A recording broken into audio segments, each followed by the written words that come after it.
회색 기러기의 아버지라고 불리우는 오스트리아의 행동과학자, 동물행동학자가 있었습니다. 이분은 동물행동학에 기여한 공로로 노벨 의학상을 받은 분입니다. 노벨 생리학과 의학상을 같이 수상한 분인데, 이분의 연구 중에 각인 효과라고 하는 그런 동물의 행동 이론이 있습니다. 이 콘라드 박사는 어미 기러기가 낳은 알을 둘로 나눠서 한쪽 알들은 어미 거위가 부화하게 하고, 다른 한쪽은 이 로렌츠 자신이 직접 부화를 시키는 실험을 했습니다. 그러니까 한쪽에서는 거위가 알을 품고, 한쪽에서는 이 로렌츠가 계속 부화장에 가가지고 이 알들이 부화하는 것을 이렇게 직접 저희가 실험을 했습니다. 거위 둥지에서 껍질을 깨고 나온 새끼 기러기들은 거위가 제 어미인 줄 알고 졸졸졸졸 그 거위를 따라다녔어요. 반면에 인공 부화기에서 이 로렌츠가 부화시킨 기러기 새끼들은 부화시킨 로렌츠를 어미인 줄 알고 말이에요. 예, 수염이 덥수룩한 이 노인, 이 할아버지 로렌츠 박사를 졸졸 따라다닌 그런 행동을 보였다는 겁니다. 이 로렌츠가 회색 기러기 관찰을 시작한 지 3년째 되는 일이었습니다. 이제는 이 기러기를 어미한테 줘야 되겠다. 그렇게 생각하고서 이 부화시킨 새끼 기러기들을 그 어미 그 장에다가, 어미가 있는 그곳에다가 놓으려고 번쩍 들어 올렸는데, 이 새끼 기러기가 이 로렌츠 곁을 떠나지 않으려고 그냥 소리 지르면서 말이에요, 발버둥을 쳤습니다. 그러니까 이 기러기 새끼들은 로렌츠가 자기 엄마인 줄 아는 거예요. 이렇게 태어나서 처음 본 대상, 이게 참으로 중요하다는 거죠. 처음 본 대상을 어미로 인식하고 따르는 현상을 각인이라, 의학 용어로 각인이라 그렇게 얘기를 합니다. 갓 태어난 동물이 어미를 처음 만나서 그 어미를 자기 몸에다가 자기 어미의 특징을 기억하는 현상을 각인이라, 생물학적 용어죠. 그러니까 알에서 막 태어난 새끼는 처음 본, 그게 무엇이든지 간에 처음 본 것을 어미라고 생각을 해서, 그것이 이게 뭐 동물인데 말이에요. 이게 사람일지라도 이제 그 사람을 나중에 커서도 졸졸 따라다니는, 이게 각인 효과다. 이제 이렇게 얘기를 합니다. 이 각인 효과는 동물 세계에만 있는 게 아니라 우리 사람들에게도 있어요.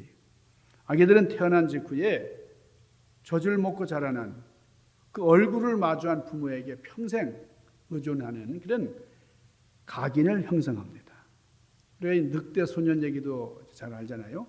늑대 젖을 먹고 자란 그런 늑대 소년도 자기 어미가 늑대인 줄 알았어요. 나중에 사람들이 발견하고 이 늑대 소년을 데려다가 어쨌든 사람처럼 만들어서 사람처럼 키워보려고 그랬는데 실패했어요. 그냥 늑대처럼 기어다니고 늑대 울음소리를 내고 말이죠. 그래서 뭐 이렇게 사람처럼 직립해서 걷지도 못하고 막 기어다니고 막 뛰어다니고 그랬는데, 이게 늑대에게 각인이 되어서 그런 거죠.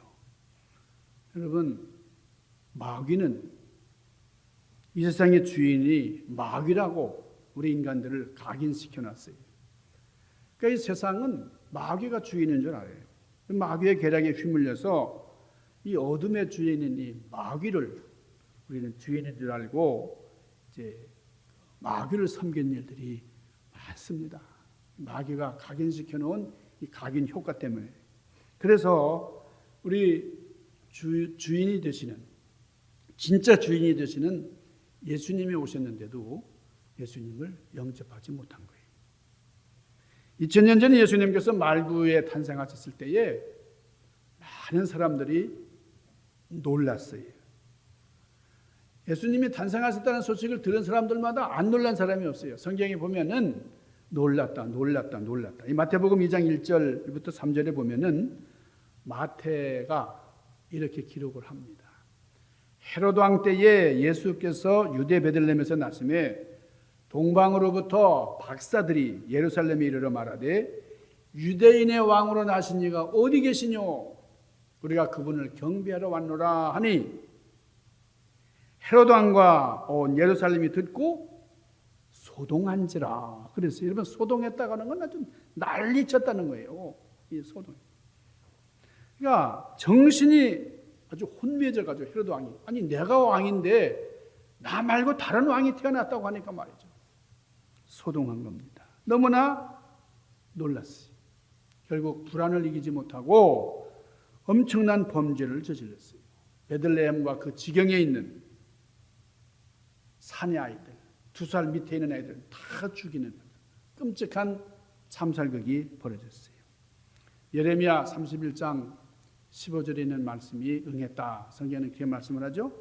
라마에서 슬퍼하며 크게 통곡하는 소리가 들리니 라헬이 그 자식을 위하여 애국하는 것이라. 그가 자식이 없으므로 위로받기를 거절하였도다. 예수님의 탄생 소식을 가장 먼저 들은 사람들은 목자들이었습니다. 들에서 양을 치던 목자들이었습니다. 자, 양들과 함께 들에서 잠을 자다가 주님의 영광이 비치는 것을 보고 어떻게 했다고요? 무서워했어요. 너무나 놀라서. 누가복음 2장 9절에 주의 사자가 곁에 서고 주의 영광이 그들을 두루 비추며 크게 무서워하는지라. 무서워했어요. 그때 천사의 음성이 들려옵니다. 무서워 말아라. 보라, 내가 온 백성에게 미칠 큰 기쁨의 좋은 소식을 너희에게 전하노라. 목자들이 너무나 놀라서 무섭기까지 했다는 거예요. 그들이 베들레헴으로 달려가 가지고 아기 예수님을 경배하고 천사들의 말을 전하니까 듣는 모든 사람들이 또 기이 여겼다 그랬어요. 여러분, 기이 여겼다는 말도 놀랐다는 말과 같은 거예요. 동방 박사들이 하늘의 별들을 연구하다가 별의 움직임이 참 이상해요. 그래서 정말 이상하게 움직입니다. 동방 박사들도 놀랐어요. 너무나 놀랐어요. 아니, 이거 이상한 일이 일어났다. 그래서 별을 연구하면서 별을 따라가는 결단을 하게 되는 거죠. 그러니까 예수님의 탄생을 듣는 사람들은 한결같이 놀랐다. 그래서 성탄은 놀람이 있는 성탄이다. 물론 예수님을 낳았던 마리아도 그랬어요. 자신의 몸에 잉태되어서 아기가 태어날 것이라고 하는 현몽 소식을 듣고 크게 놀랐어요. 누가복음 1장 29절에 보면 천사가 너에게서 아기가 태어날 것이다 하는 이 수태고지를 합니다. 그때에 이 마리아가 얼마나 놀랐는지 말이에요. 처녀가 그 말을 듣고 놀라 이런 인사가 어찌 됨인고 생각하며 그렇게 성경에 기록이 되어 있어요. 그러니까 마리아도 너무나 놀랐어요. 아니 나에게 이런 일이 일어난다니. 자, 요셉은 어땠어요? 요셉도 굉장히 놀랐어요. 마리아의 수태를 예고해 주던 주의 사자가 꿈에 요셉에게 나타났어요. 다윗의 자손 요셉아, 너의 아내 마리아 데려오기를 무서워 말아라. 그녀에게 잉태된 아이는 성령으로 된 것이다. 자, 이렇게 말씀한 걸 보면 요셉이 얼마나 놀랐는지. 왜 이렇게 모든 사람들이 예수님의 탄생 소식을 듣고 놀랐을까? 첫째로 그것은 어둠 속에 빛이 나타날 때 일어나는 자연의 현상입니다. 우리가 깜깜한 동굴 속에 빛이 하나도 들어오지 않는 그런 곳에 있다고 생각해 보세요. 그러다가 갑자기 빛이 쫙 비치면은 여러분 놀랄 수밖에 없죠. 계속해서 암흑 속에 있다가 빛이 쫙 비치는 그 순간 우리는 놀랄 수밖에 없어요. 죄악으로 말미암아 이 세상에 깜깜한 이 어두운 세상, 그때 빛이신 예수 그리스도께서 태어나시니까 세상은 놀랄 수밖에 없었어요. 예수님은 우리의 참 빛이십니다. 나는 세상의 빛이다. 우리 주님께서 친히 말씀을 하셨습니다. 생명으로 인도하는 구원의 빛으로 오셨기 때문에 온 예루살렘만 아니라 온 세상이 무서워하며 놀랐다는 겁니다. 그런데 이 빛으로 오시는 예수님의 탄생 소식을 듣고 모든 사람들이 놀라고 있지만은 이 놀람에는 두 가지 대비되는 놀람이에요. 하나는 똑같이 놀랐지만은 두 가지 반응. 헤롯과 같은 권력자들, 바리새인이나 사두개인 같은 이런 종교 대표자들처럼 불안에 떨면서 놀라는 겁니다. 놀라는데 무서워서 떠는 게 아니라 놀라서. 헤롯은 매우 잔약한 임금이고 권력을 위해서라면 수단 방법을 안 가리는 아주 혹독한 권력 맹신주의 인물입니다. 민족을 배신하면서까지 로마 정권에 붙어서 백성을 억압하던 그런 폭군이었어요. 아기 예수의 탄생을 보고 내 왕권이 지금 안 그래도 기반이 허약한데 너무나 불안하다. 위기를 느꼈어요. 그래서 베들레헴 인근에 있는 그 2살 이하의 아이들을 다 죽이는 엄청난 광기, 살인, 죄악을 저질렀습니다. 당시에 종교 지도자들도 부패해 있었어요. 신앙은 형식주의에 빠져 있었고 온갖 부정한 일을 저질렀습니다. 새로운 신앙의 지도자가 나타났다 할 때에 이 기득권자들이 가장 먼저 불안해요. 너무나 불안합니다.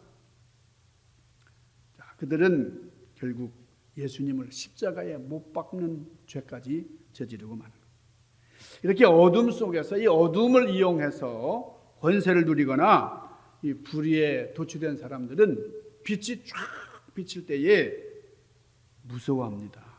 증오합니다. 마침내 악마의 화신이 되어서 더 극한 죄를 짓게 됩니다. 자, 예수 그리스도의 탄생을 시기하고 불안과 공포에 떨면서 그 빛을 죄악의 권세로 가리우려고 하는 그런 사람들이 있었는데 이런 사람들만 있었던 건 아니죠. 자, 예수 그리스도의 탄생은 너무나 놀랐지만은 그러나 예수님을 경배하면서 그 빛을 따라서 주님께 영광을 돌렸던 사람들도 있습니다. 여러분 동방 박사들 예수님의 탄생을 예고하는 그 별을 봤을 때 그 놀라운 일들 그것을 경험하면서 기이하다. 즉시 일어나서 별을 따라 찾아왔다. 황금과 유향과 몰약을 준비하고 아기 예수님 앞에 내놓으면서 경배했다. 그랬어요. 자, 목자들도 즉시 일어나서 베들레헴 마구간에 찾아가서 경배했습니다. 여러분 그 시므온이라고 하는 예언자 대표였던 시므온의 태도에서 우리는 많은 것을 배울 수가 있습니다. 이 시므온은 평생 메시아를 대망하던 사람, 의로운 사람, 경건한 사람이었다. 성경이 그렇게 말씀을 합니다. 그 사람은 내 평생에 메시아를 만날 것이다 라고 하는 확신을 가지고 살았던 사람이죠. 아기 예수님께서 마리아의 품에 안겨서 성전에 들어오시는 그 모습을 볼 때 정결 예식을 위해서 성전을 찾아왔을 때 그때 이 시므온이 너무나 감격해가지고 주제요 이제는 종을 놓아 주시는도다. 내 눈이 주의 구원을 보았사오니 이는 만민 앞에 예비한 것이요 이방을 비추는 빛이요 주의 백성 이스라엘의 영광이니이다. 시므온은 그렇게 주님을 경배하며 찬양을 했습니다. 놀라운 이런 신비를 경험하면서 주님께 영광을 돌렸어요. 메시아의 탄생이 너무나 기뻐서 놀라는 사람. 우리는 놀라되 기쁨으로 놀라는 역사가 있기를 바랍니다. 여러분 그렇습니다. 한 무리는 놀라긴 놀랐는데 두려워서 무서워서 빛으로 오신 예수님이 심판하실까 봐 두려워서 떨면서 광기를 부리는 그래서 빛을 없애려고 하는 그런 무리들이 있었는가 하면은 다른 무리는 빛을 보고 놀라면서 그 빛을 따라서 축복의 길로 구원의 길로 그렇게 향하는 거예요. 우리가 감사해야 될 것은 우리는 사악한 영들의 사실에 묶이지 아니하고 오늘 우리들 마음속에 믿음을 주셔서 아기 예수님 앞에 경배하는 그런 놀라지만은 기쁨으로 놀라는 하나님의 백성으로 택해 주신 것을 감사하는 그런 역사가 있기를 바랍니다. 자, 두 번째 우리가 예수님의 탄생을 듣고 놀라는 것은 겸손의 승리를 보기 때문에 그래요. 겸손히 세상을 정복하고 마침내 구원해내는 이게 역설이죠. 어떻게 겸손히 세상을 이깁니까? 이스라엘이 기다리던 메시아는 정치적인 메시아였습니다. 정복자로서 힘을 가진 권세자였어요. 그러나 예수님의 모습은 너무나 달랐습니다. 하나님의 아들로 세상을 구원하실 분이 너무나 나약한 모습으로 너무나 초라하게 그렇게 태어났어요. 가난한 나사렛 목수의 아들로 태어났고 더구나 짐승들이 누워 자는 마구간에서 태어나다니 그 엽을 통해 누이다니 짐승들이 누워 자는 그런 곳에서 그런데 성경은 무엇을 예언합니까? 이는 한 아기가 우리에게 낳고 한 아들 우리에게 주신 바 되었는데 그 어깨에는 정사를 메었고 그 이름은 기묘자라 모사라 전능하신 하나님이라 영존하시는 아버지라 평강의 왕이라 할 것입니다. 이미 이사야서에 보면은 이사야가 이것을 700년 전에 이미 예언을 해놓았어요. 이 평화의 왕이 흑암에 행하던 백성들을 빛으로 인도하고 사랑의 그늘진 곳에 거하던 자들을 생명의 길로 인도하셨습니다. 마지막 성탄의 소식을 듣고 우리가 놀라는 것은 하나님의 사랑의 열심 때문입니다. 여러분 이사야서 9장 7절에 보면 이렇게 말씀을 하세요. 그 정사와 평강의 더함이 무궁하여 또 다윗의 위에 앉아서 그 나라를 굳게 세우고 지금 이후로 영원토록 공평과 정의로 그것을 보존하실 것이라. 만군의 여호와의 열심이 이것을 이룰 것이라. 여러분 하나님의 열심이 이것을 이루신다고 그랬어요. 하나님은 참 부지런한 분이시다 그 말이죠. 하나님은 우리를 너무나 사랑하시기 때문에 그 하나님의 열심은 하나님의 열정은 식을 줄 모릅니다. 여러분 우리가 이 성탄을 맞으면서 우리의 모습을 다시 한번 잘 생각해 볼 수 있기를 바랍니다. 우리가 어릴 때 즐겨 드렸던 동화, 여러분 미운 오리 새끼라고 하는 여러분 안데르센의 동화 중에 미운 오리 새끼가 있죠. 옛날 어떤 오리가 알을 품고 있었습니다. 근데 그 자기가 품은 알 중에 유독 큰 알이 하나 있었어요. 못생긴 알이 하나 있었어요. 이 오리가 생각하기를 이거 이상하다. 좀 의아했지만은 좀 크게 태어난 알이겠지. 그렇게 생각을 하고 고민 없이 알을 품었어요. 얼마 후에 알들이 모두 부화를 했는데 그런데 그 중에 평범한 오리 새끼들과는 다른 좀 못생긴 좀 몸집이 큰 그런 새끼 오리 하나가 있었어요. 그러니까 둥지에 있던 가장 큰 알에서 태어난 그런 오리 새끼였죠. 이 오리 새끼는 왕따를 당합니다. 형제 새끼 오리들과는 너무나 다르고 너무나 크고 그래가지고 이 미운 오리 새끼를 괴롭히면서 못 살게 굴었어요. 미운 오리 새끼는 결국은 그 무리에 있지 못하고 떠돌아다니게 됐습니다. 그러면서 자신의 신세를 한탄하죠. 나는 왜 이렇게 태어났나? 무슨 죄가 있다고 이렇게 태어났나? 나를 사랑해주는 아무도 없네. 나를 사랑해주는 누군가가 있지 않을까? 그러면서 계속 떠돌아다녀요. 어느 날 이 미운 오리 새끼가 여느 때처럼 슬픈 얼굴로 참 강에서 헤엄치면서 문득 자기 얼굴을 보게 된 거예요. 강물에 비친 자기 얼굴을 딱 볼 때에 깜짝 놀랐어요. 그 미운 오리 새끼의 모습은 간데가 없고 아름다운 백조의 모습이 비치던 겁니다. 잘못 봤나 싶어가지고 몇 번씩이나 들여다봐도 강물 속의 그 아름다운 백조의 모습은 여전했습니다. 알고 보니까 이 미운 오리 새끼는 오리 새끼, 단순한 오리 새끼가 아니라 백조의 새끼였어요. 그렇게 미운 오리 새끼는 오리보다 훨씬 아름다운 백조가 돼서 그 백조의 무리에 합류해서 행복하게 살아갔다고 하는 이 동화, 미운 오리 새끼. 이 원판의 대사에서 이런 부분을 찾을 수 있어요. 오리 무리에서 자랐으면 어떠니? 너는 백조알이야. 백조알에서 태어난 존재야. 여러분, 어둠의 세력이 우리를 공격하고 마귀가 우리를 협박해도 우리는 마귀의 자식이 아닙니다. 마귀가 우리를 각인시켜 놔가지고, 그래서 우리를 속여서 우리는 어둠의 자식인 줄 알았는데 예수님이 오셔서 빛의 자녀인 것을 다시금 확인시켜 주시고 증명해 주셨어요. 우리는 그 빛이신 주님을 영접할 수 있습니다. 이 세상은 우리를 향해서 미운 오리 새끼다 이렇게 참 놀려대고 조롱할지 몰라도 우리는 하나님의 백성이요 백조의 신분이다. 빛으로 오신 예수님을 경배하는 그런 성탄을 준비하는 여러분들 되시기를 바랍니다. 제가 오늘 여기 주보에다가 이 각인 효과에 대해서 좀 칼럼을 썼는데요. 여기 그 사진에 보면은 여기 그 콘라드 로렌츠가요. 이분이 사진이 참 많은데 이 오리 새끼들이 계속 줄줄 따라다니는 사진들이 너무 많아요. 그래서 여기 이 콘라드 로렌츠는 나중에 죽을 때도요.